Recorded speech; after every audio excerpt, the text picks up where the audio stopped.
Hey, welcome to this next series of videos. And we're going to be talking about the 10 steps to forgiveness.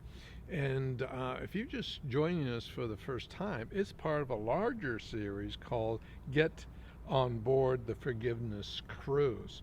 As a matter of fact, if you haven't heard those videos, it's important that you hear them before you come to this one, because we talked about a number of things on those videos that are in preparation of this particular presentation.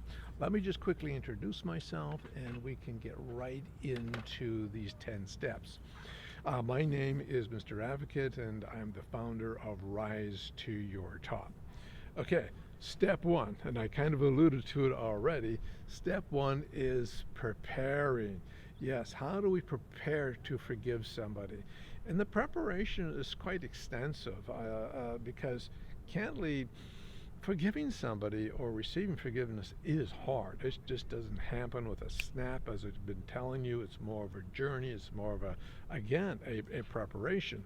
So the preparation that we have already gone through, and I want to make sure that you really own that, is the first step is belief in the necessity of forgiving. Belief in the necessity of forgiveness. Do I really need to forgive? Do I need to receive forgiveness? So that's the first step in preparation. Second one is determine your barriers. What might block you giving forgiveness? What might block it? Again, I did 2 videos on blockage, so you must again look at those if you haven't. And as we're going to get into the 10 steps, think of those and identify which ones are applicable to you. So it's going to be helpful as you go through. There's going to be some pushback that you might get, and those are the blockages. The next thing that in preparation is those benefits. Remember I talked about benefits and how powerful benefits are. That hey, I'm going through this forgiveness, process for particular benefits, and certainly I think we need to start with ourselves. I'm always somebody says put on your oxygen mask first, then help others. But there is still then help others. It's not just all for me and that's it. So let's look at the benefits and what benefits we might obtain, from the forgiveness process. And then the last one is preparation, is appropriating, really owning the 12 principles of forgiveness. Again, this is now the application of the principles. So we must know the principles before we obviously can apply them. Again, if you haven't seen those videos, there's 3 of them on the 12 principles of forgiveness. So once we've done this preparation, which again takes some time, the next thing that we do in this 10 steps, is step number 2, is to put the violation on trial. Put the violation on trial. And so we use it as a metaphor. So the first thing that we do is state the crime or the violation. I was violated in this specific way. Okay, here's how I was violated. This is the person or this is the circumstance in which I was violated. More often than not, it's a person that we really need to identify. The next step is then to present in our trial. The next step is to present all the evidence, all the circumstances, around the violation. What happened? What was the damage, from the violation? This is hard. There's no question about it. To relive a violation is not an easy thing. And that's why I've said in other videos, until you're fully prepared and probably have an educated buddy to help you move through this, don't do this on your own. This could be very problematic for you and actually do damage. So I stress highly, have somebody who knows what they're doing to help you move through the violation process. So the evidence The evidence is important, though. You must get the evidence, because what the next step in the trial is really the verdict. We need to pass the verdict that the person who violated us is guilty as charged.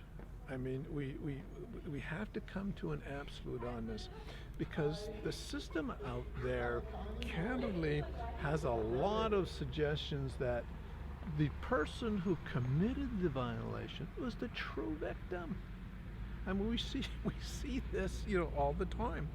And so it's important that we say, no, this is the person who violated me, and they are guilty as charged of this violation. I've gone through the evidence, I put it on trial, it's crystal clear who was the violator in this situation. The other circumstance that comes up is sometimes the violator is a family member. And let's take a real severe one, like a parent. Maybe the violation that we talked about happened 20, 30 years ago when we were a youngster, and the violator was really a parent. And that's really hard to get your arms around and dealing with the emotionality of knowing the person that should be loving you the most, caring for you the most, was the person that violated you. So you will come up with maybe all kinds of reasons why it wasn't really their fault. They had a life that was that way. They're just, passing it on, to me. And so some of the guilt and some of the blame again comes to you, and it diminishes the whole aspect of forgiveness, because you kind of rationalize what the violator did to you, and somehow it wasn't their fault, even, as I said, going all the way to the aspect of maybe it was your fault, for the violation. So it's really, really important that we again identify and come to the conclusion that the person that violated us, that 100% they were the violator. Okay, so this is a hard step, these steps 2 and 3, but we need to establish them before we can go to the other steps, and that'll be video number 2 and the number 3. And so I just want to stop here. But just let's look around. I obviously chose this, location here, the steps. We're doing the 10 steps. Thought it might be interesting to shoot this video. And again, I just want to thank you for being part of this series and supporting me and subscribing, to this channel, so that I feel encouraged by you. I'm preparing 72 videos by the end of the year, and I'm just sort of hitting probably number 18, 19, and 20 at this point in time, so I got a lot more videos to go, so I could use your encouragement to go there. So I'm just hoping that as you go through this process, that you will still be undergirded with some level of love and value, that you have great value. I believe you have enormous value. And that love and value is necessary for you to go through that process. I want you to feel somehow that I really value you as a unique, human being. And we need you just the way you are. And curiously, you're going to take this violation and you're going to leverage it for your benefit and the benefit of others. So stick with me. Better things are going to come from just going over and experiencing, pain again.